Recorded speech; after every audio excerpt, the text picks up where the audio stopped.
Good evening, everybody. This is the Sarasota County School Board special board meeting in reference to some of the legal requirements that I'm about to read.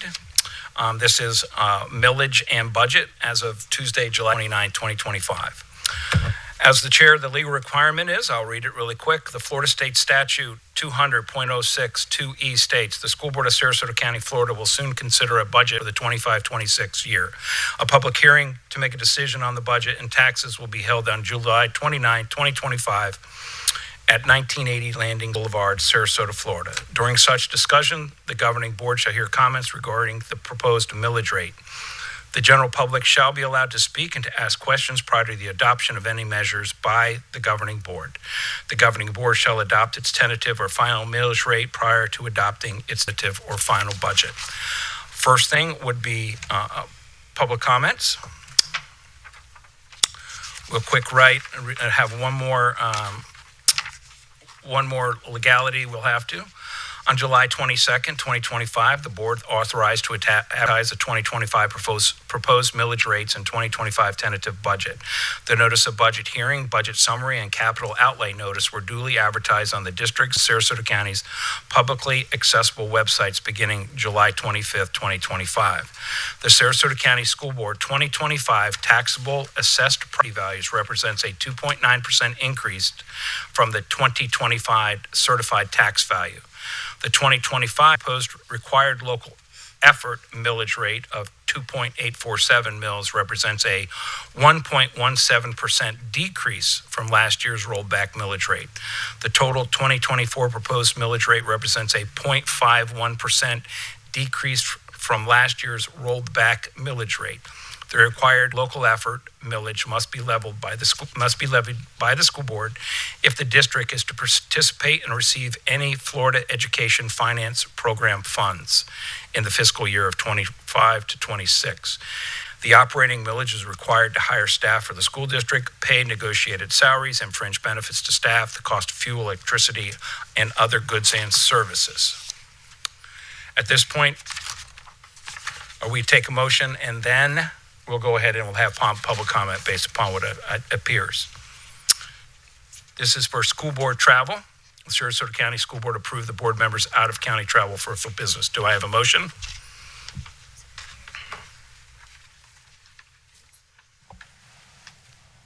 I move that the Sarasota County School Board approve the board members out of county travel expenses for official business. Thank you. Motion by Mr. Edwards. May I have a second? Second. Second by Ms. Marinelli. Any discussion? Seeing no discussion, would please vote.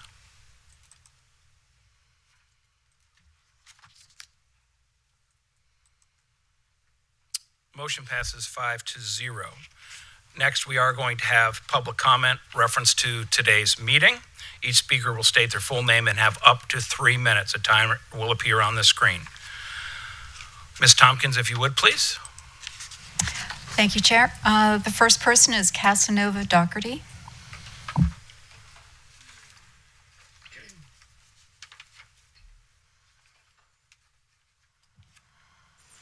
Hello, my name is Casanova Doherty. I'm a recent graduate of Sarasota County Schools.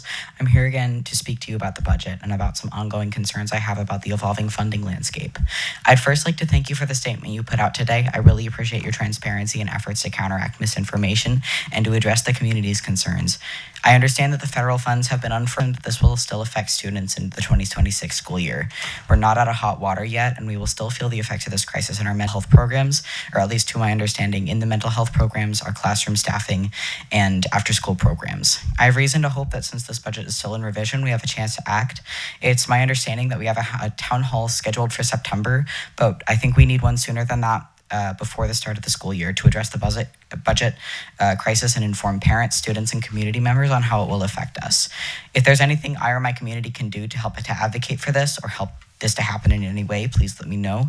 I'd also like to urge you to pass an updated resolution that should be shared with you shortly, opposing the 2026 fiscal year federal education budget, advocating to our state and congressional leaders to prepare emergency state funding, directing district staff to prepare a public local impact report on how it will affect our schools, and reaffirming your values of equity, safety, and access for all students. Again, if there's any action I can take to help advocate for you, whether that be to higher government or to the community, please let me know. Thank you for the opportunity to speak. Have a good day. Thank you. Deb Hayes.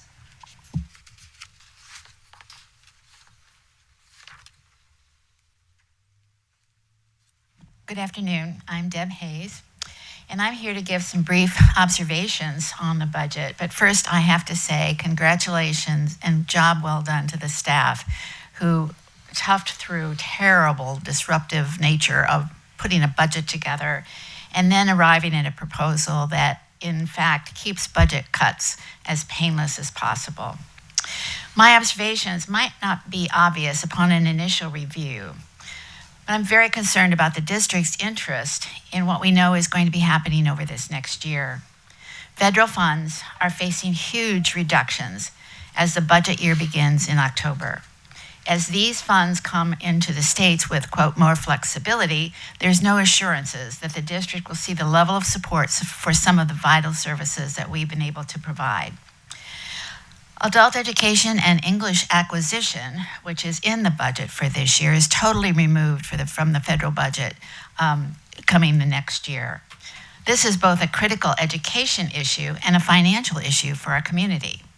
Parents cannot partner to be part of their children's education if they cannot read. And they can't advance their earning potential without having access to things such as GED preparation. Financial aid, which appears in this year's budget, Pell Grants and SEOG, are funding going away this next year. Pell Grants are going way, way down. SEOG is going away. And I think most people in the community don't realize how much the district relies on those federal financial aid practices to be able to help the adult students at Suncoast Technical College as they prepare for a career and a brighter future. With the proposals to IDEA, there's increased funding, but what it neglects to say is that funding taken away from some of the vital services for pre-K, professional development, and other essential services in order to serve the needs of students with special needs are being removed. From a state level, I don't believe the state is performing its statutory role to adequately fund public education. The graphs in the budget book are very clear when it looks at the significant deficits of appropriations to the inflationary numbers. In my humble opinion, this is a breach of the duty of the state within its education clause. Again, vouchers are providing an unaccountable education system to what some are beginning to call welfare for the wealthy. In this budget, this district's budget, $46 million are coming out of public education to go to vouchers. What could you have done with that in this budget? So let's strategize on how to. Thank you. Thank you. Alea Knowlton.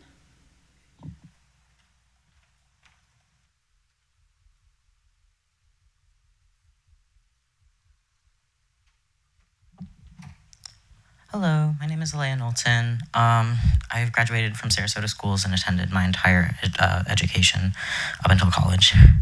Thank you for your transparency in making the budget documents available. That transparency is vital for the community being able to, respond and adequately understand how this will affect them. I think it's important that the school board can address the budget adjustments publicly in a way that allows community feedback and allows people to really understand how this will affect them, how this will affect staff. I think that will be really helpful in some kind of town hall or public community event, just so that people can, respond in a way that allows their children and families and also allows staff to adjust their lives accordingly in ways that So, for instance, children who have certain needs that are unique are able to access the programs where they will still exist. Since the cuts are so large, around a quarter of our overall budget, it's really important that we have that transparency, and I really do appreciate the efforts made so far in order to ensure that transparency, and I hope that that continues. Pushing back against these cuts is really important. I think that,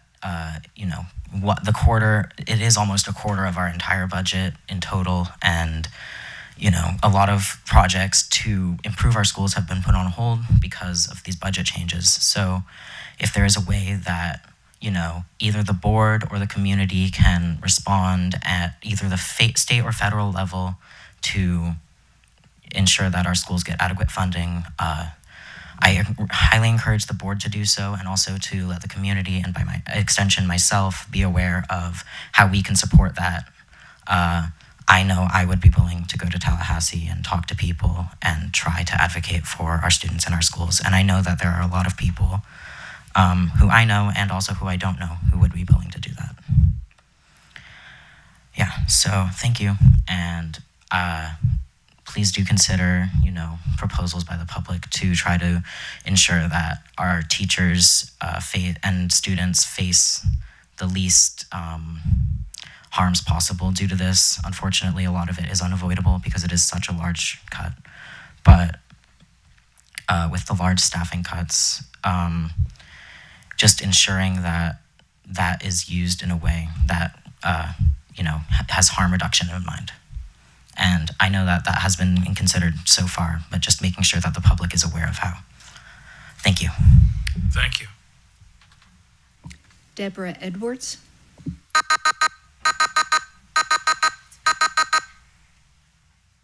haven't even started yet. My name is. Hold on. Timer's going to reset. Now? Okay. Yes. My name is Deborah Edwards, and I have been in the schools in Sarasota County and actually Manatee County for the last 15 to 16 years. I just had some really quick questions. The millage this year to last year. You answered that for me, but I'm concerned because I don't think that's going to do it. So, that is concerned. The student administrator ratio. I'd like to know what that is. The student teacher ratio. I'd like to know what that is. But I am willing, listen, I'm on Medicare. I'm willing to go in and co-teach, to be an ESE aide with someone else. Can we not get creative and try to figure out ways we can still help the students? I've done all grade levels. Right now I am on the surplus list and I'm on my third school so far, which is fine. I don't mind. But I'm willing to not take the benefits that Sarasota County offers and work with someone else. And that way we can maybe hit more students. Maybe someone else has a chance to be in the classroom as well. So I'm sorry I was last minute. I'm not used to everything being online. I had done this research and found out that it was not worthwhile, but that's okay. I learned about the voucher program, which I am vehemently opposed to, because it does take, it's the death knell for public schools if we don't combat it. So, as I said, I've got some questions about the millage, but I also have some questions about a creative way or ways we can combat what's happening. Plus, I'm willing to go to Tallahassee with you. So, thank you. Thank you. Anyone else like to speak? No? Thank you. We'll go ahead and move on. If someone would please make a motion and read into the proposed millage rates to be adopted as presented. I move that the following millage rates be adopted as presented. Required local effort, 2.847. I'm doing this right? Yes. Okay, just checking. Basic discretionary, 0.748. Capital outlay, 1.500. Voted operating referendum, 1.000. And total millage rate, 6.095. Motion by Ms. Barker. May I have a second? Second. Second by Marinelli. Any discussion? Seeing none, please vote.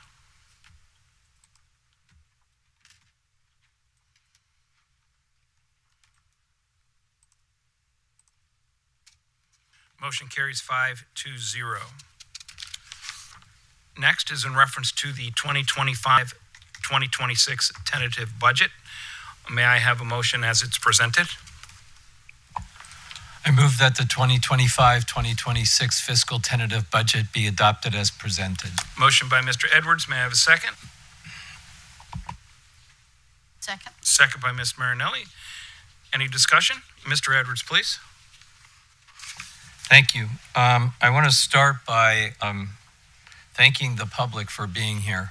This is the 5th time I've done this as a school board member, and the amount of money that we were passing and proposing was astounding to me that none of the public showed up. We were in and out of here in about 6 minutes.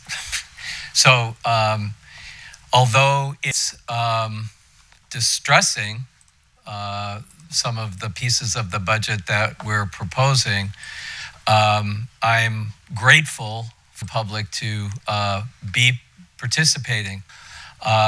I've been talking about the voucher program for 5 years, and it's taken this long for it to show up in these painful cuts. But I want to, in the same breath, thank Mr. Connor and the budget team, the cabinet staff. They have been just hours and hours and hours of work. And I am confident, as one school board member, that the classroom instruction is not going to suffer.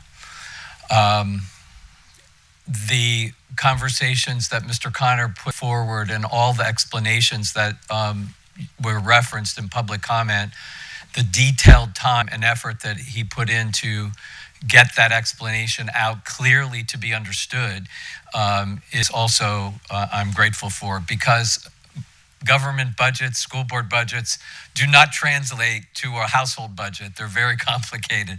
And so his explanations for where we're struggling or what has happened.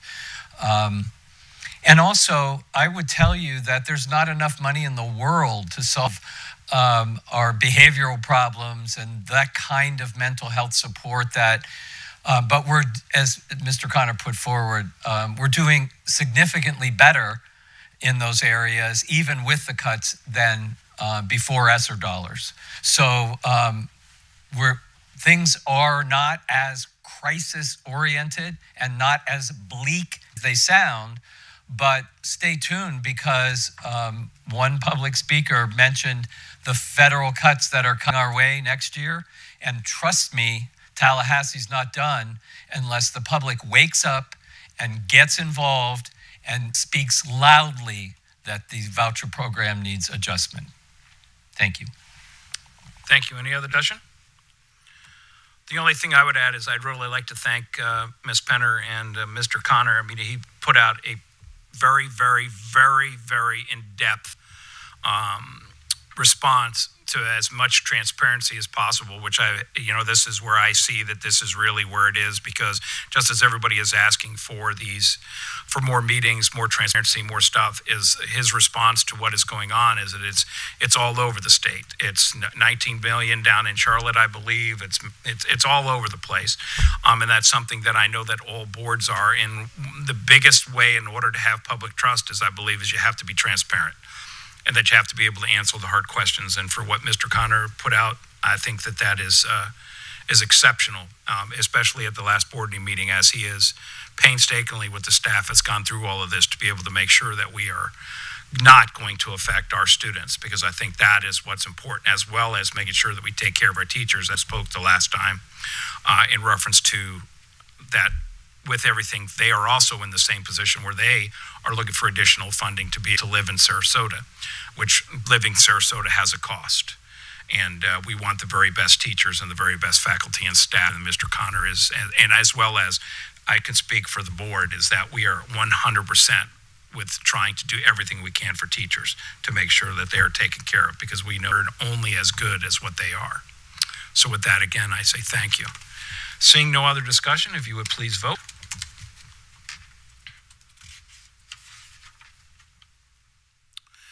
Motion carries 5-0. The last final announcements here is the final public hearing will be held Tuesday, September 16th, 2025 at 5:01 here, 1980 Landings Boulevard. Our next work session is next Tuesday, August 5th at 11 a.m. And the next regular board meeting will be Tuesday, August 19th at 6 p.m. Seeing nothing further, we're adjourned.